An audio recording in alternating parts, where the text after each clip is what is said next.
So far, we have seen three types of finite state automata: DFA, NFA, and NFA with epsilon transitions. We saw that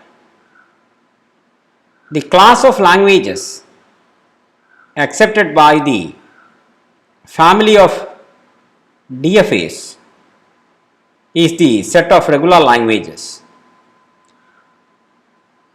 Today we are going to see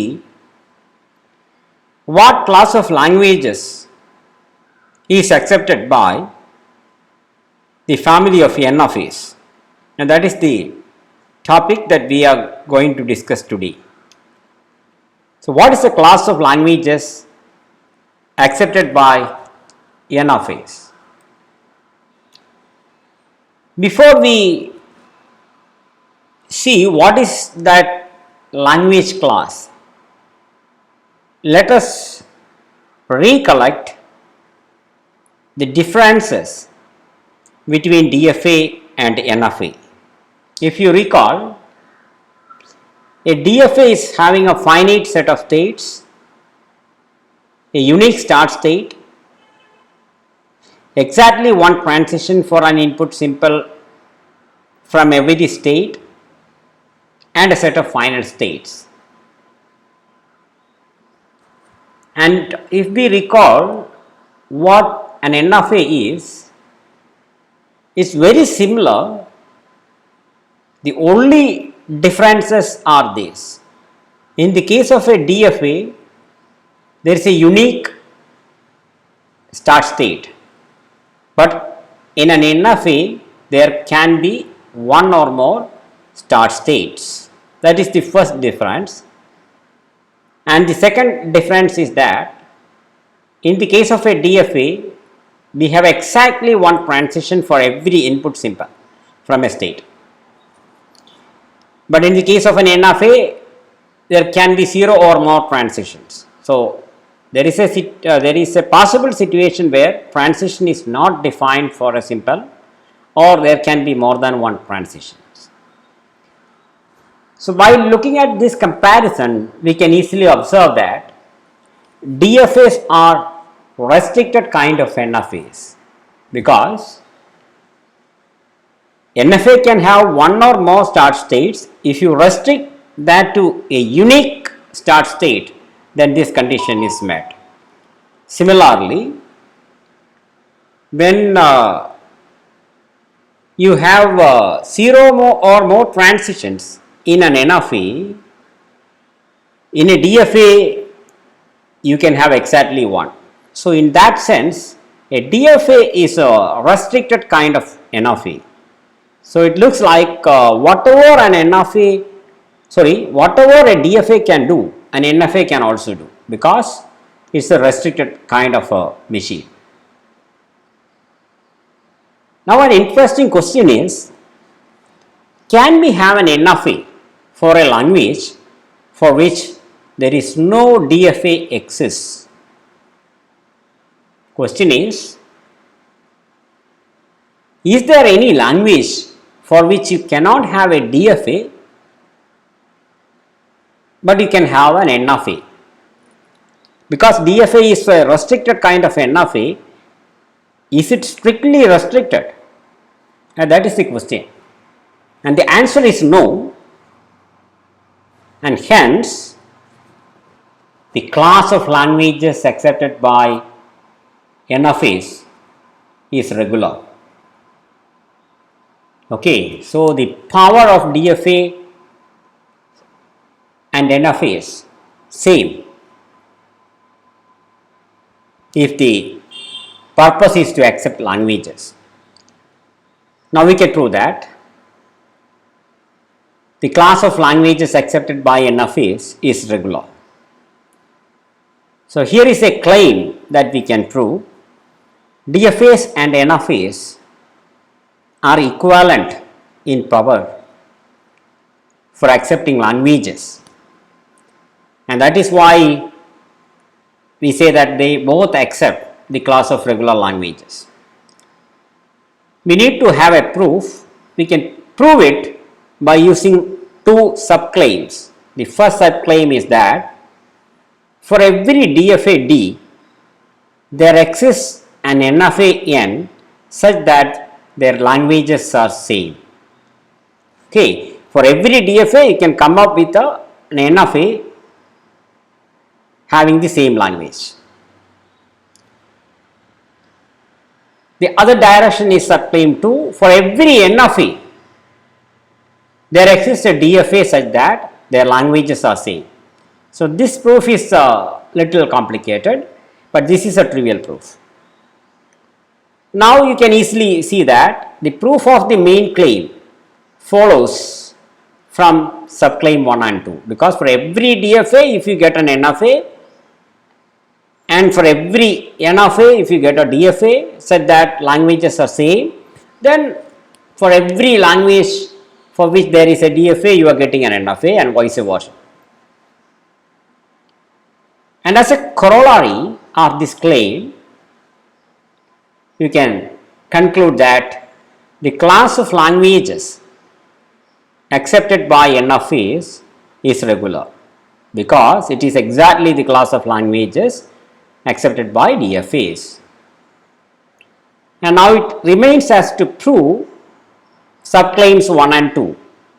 And the proof of subclaim 1 is trivial, because every DFA is also an NFA by definition, because an NFA is having more structural freedom. So, every DFA is also an NFA by definition. I hope you are getting me, otherwise you refer to the definition. So, you can see that every DFA is also an NFA. So, no proof is required, it is proved by the definitions of DFA and NFAs. Okay. So, it remains us to prove subclaim 2 to conclude that the class of languages accepted by NFAs is regular. And here is the statement of subclaim 2. For every NFA N, there exists a DFA D such that the language of that DFA is same as the language of the given NFA. We need to have a proof, and we can prove it by using a constructive method. We will define a DFA D from N, where N is the given NFA. Given an NFA, we can automatically construct a DFA induced by the given NFA such that the constructed DFA accepts exactly the same language as that of the given NFA. So, we need to prove that. Now, we can try to understand what is this construction which takes an NFA as an input and automatically produces an equivalent DFA as output. Equivalent means accepting the same language. So, we can try to understand how we can do it using an illustrative example. Suppose you are given with an NFA like this. This is an NFA and not a DFA, because multiple transitions are here for B. If you look at, 2 start states are there, and also no transitions are defined from U. So, it is an NFA, not a DFA. Now, to understand how can one come up with a DFA from an NFA, look at the processing of this NFA for an input stream. We can see how this NFA works on this input. You know that you can start in the in the start states. There are 2 start states. Okay. So, you start with, you assume that you are running in parallel. You start here and there in parallel, and the first input symbol is B. If you process that B from the state S, there are 2 transitions. One is taking you to S, and that is represented like this, and another one is taking you to T. So, this is how you will get the next states. And now you have to find the move from the state t also, because both are star states. You can see that for the simple b, from t there is a transition going to u. So this is what you are getting. That means if you start from the set of star states st, you will end up in a set of 3 states s, t and u. So 3 states are active now. Now you have to see from each of these states where will you go for the next input simple. First we can see what happens from S for B, that we already know there will be 2 next states, similar thing happens. One is going to S like this and another one is going to T. From here as well the same thing will happen. And now we have to see where will you go for this B. From T you will go to U.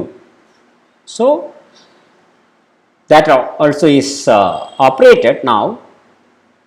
Now it remains us to see where will you go from U for the simple B. No transition is defined, so you cannot move anywhere, so you lost in that path. So you can see that after BB you are in 3 states S, T and U. So now you have to find the next state from each of the 3 states. What is the next simple? A. You can see that from S only one transition, from T only one transition and from U no transition. So you lost in this path. Now you can see that after BBA you are in 2 states simultaneously, S and U, and the last simple is B. From S for a B there are 2 next states that we already know from these transitions, and now it remains us to see where will you go from U for the next B. Now transition is defined from U, so you stop here. Okay, so you can see that after you finish reading BBAB you are in 2 states S and T, in these 2 states. That means there is a path for BBAB ending in S, and there is a path for BBAB ending in T. Okay, and which is that BBAB path? B, B, A, B, that will let you stop in S, and the other path is B, B, A, B, which is taking you to T. These are the 2 paths. Okay, so the input BBAB is rejected since the set of states reachable S and T from the set of start states for the inputs does not include a final state. None of them are final states, and so you reject. And our purpose is to get a DFA. And now you see that the execution trace for this input string is actually a set of 2 trees or forest. Forest means a collection of trees. Now a set of 2 trees. That is an NFA. And if you look at a DFA, you can see that the path must be, the trace must be a path like this. From every point a unique next state, but we don't know which are all these states. Okay. Now the question is, can we take these 2 as a single state? That is, the set of states before step 1. Step 1 means reading the first symbol is step 1. Assume that now you are in this set of states. That set is a single unit, you consider like that. Then you can say that, okay, after processing the first B, you are in this set of states after step 1. Then after step 2, you are in this set of states. Similarly, after step 4 and 5, you are in these 2 set of states respectively. And observe that each transition from the set of states before step I, for example, before step 2, each transition going to the right is for the same input symbol, and that is true in every case. From this set of states to this set of states, the transitions going are for the same input symbol. I hope you are getting me. Now suppose that you consider the set of states as a single state, and now you can say that okay, from this set of state to this set of state there is a transition for B. Similarly here, here and there. If you go back, you can see that this is B, B, A, B, and that's what we are getting here. Okay. Now maybe you can see that okay, this is the kind of trace you need in a DFA. Then can we take it as okay, this is the state ST. Okay, in the new DFA this is going to be the state ST. Similarly here the state is going to be STU, here as well STU, and here you have SU, and here ST. That is, you are considering the set of states reachable after a string as a single state. Okay, and it is doable. It looks like exactly that we can do to get a DFA from an N of A. So it looks like in the resulting DFA, states are actually subset of states in the original N of A.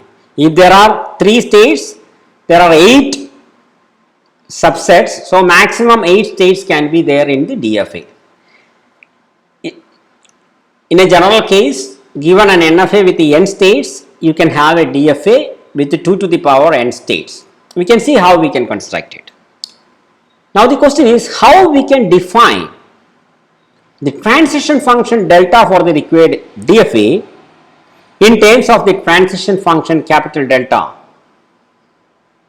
from the given N of A. It's not difficult. You can see that suppose for the required DFA this transition, right, how will you define it? It's actually from the set ST, this is the state, this state, for the input symbol B. You can easily see that you can define it like this. It's nothing but from S where you can for a B in the original N of A. Not that in the N of A this is the transition function. Then union, you are taking all these states, union, to which state you can reach from T on a B in the given N of A. That's exactly what you can do, and you can easily see that from S on a B you can either come back to S or go to T. So this is the set, and from T on a B only one state, that is U, and the union of these two states is STU. This is exactly what you got in the right side. That is, from this set of states B is taking you to this subset of states. So we can easily define in terms of the transition function of the N of A. Take the next case. Now you are here. What is the transition for B? Just apply this formula. You see for B, from each of these states, where will you go in the original N of A? So it's the union of these. From S, T and U, where will you go for B? And if you solve it, you can see that this is this set. For the interest of time, I am moving, and maybe you can verify it offline. It is STU. This is exactly this set that we are getting here. Now from this set STU, you see what is the transition for A.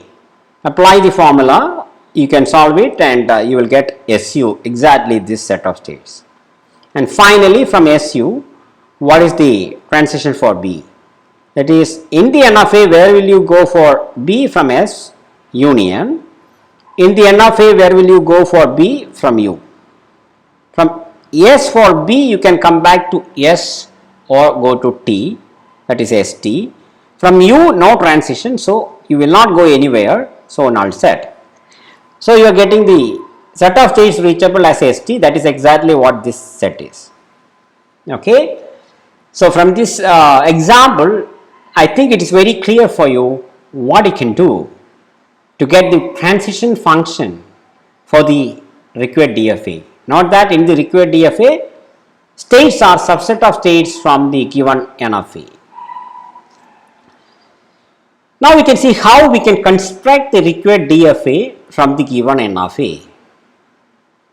And we show that the set of states of the required DFA is the set of all subset of states of the N of A. That means all the subsets become, each one of the subset becomes a state in the DFA. And it is not difficult to see that the start state of the DFA is the set of states which is the subset of start state in the given N of A. For example, in this case, there are two start states, S and T. So, the start state of the required DFA is going to be this state. Okay.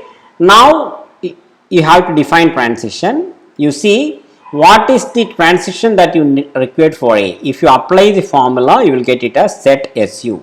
So, the A transition is going to set SU. Now, from this we have to find the transition for B. If you apply this formula, you can verify it offline, you will get STU. So, for B you will get into the subset of state STU.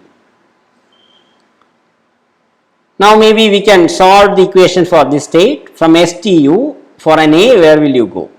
If you solve it, you will get it as SU. So, you have to go to SU, it is already here for an A.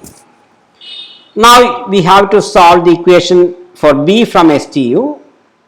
What is it? You will get it as STU itself. So, it is a self loop for B. Now, we need to find the transitions for this state. Apply the formula. For A, you are getting it as singleton set S. So, you need a new state here, moving there for an A. Now, from this state, we need to find the transition for B. Apply the formula. Okay, you are getting ST. ST is already a state here. So, you are moving back to that state for a B. Now, only one state remaining. You find the A transition for that. From S for an A, you will come back to S only. So, you will stay back here. Now, you need to find the transition for B. You know that you will go to both S and T. So, this is ST. You will move back to ST.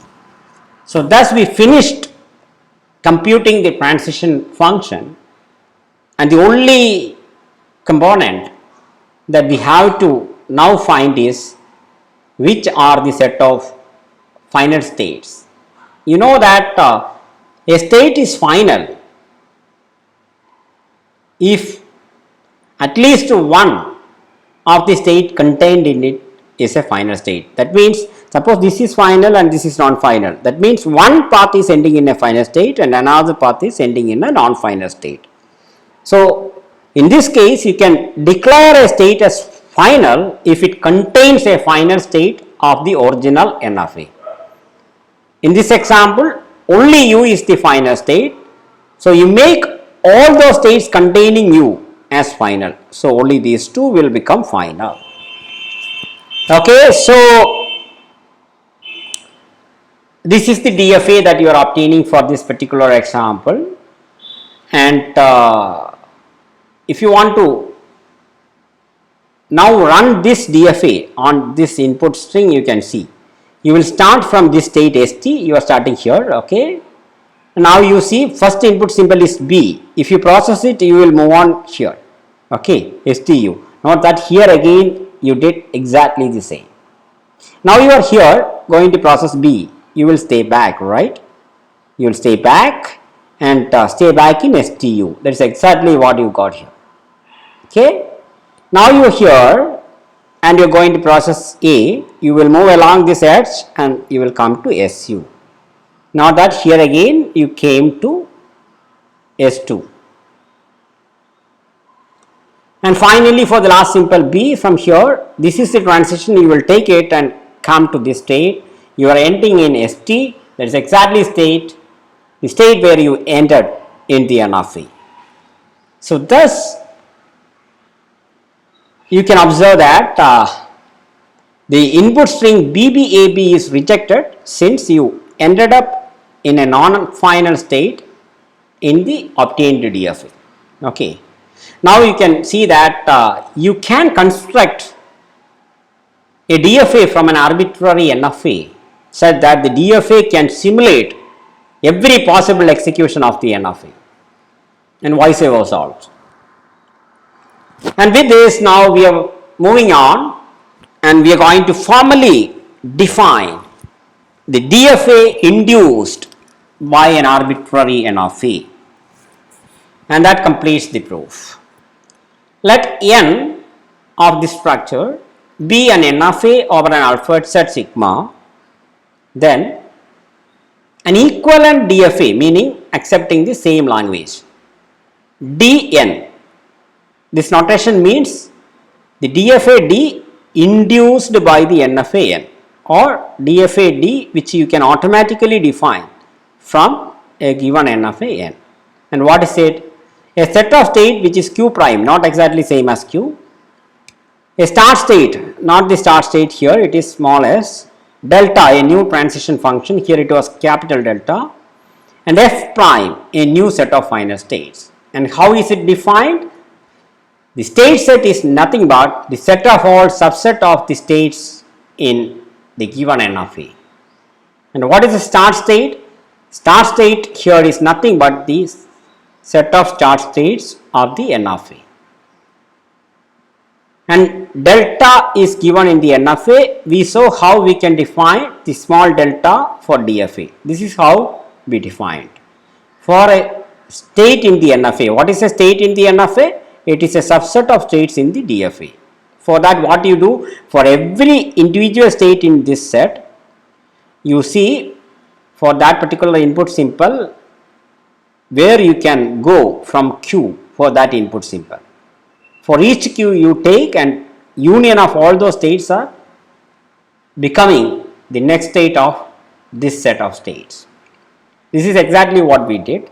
I hope you are following me. Otherwise, please go back and see what we did. This is exactly what we did.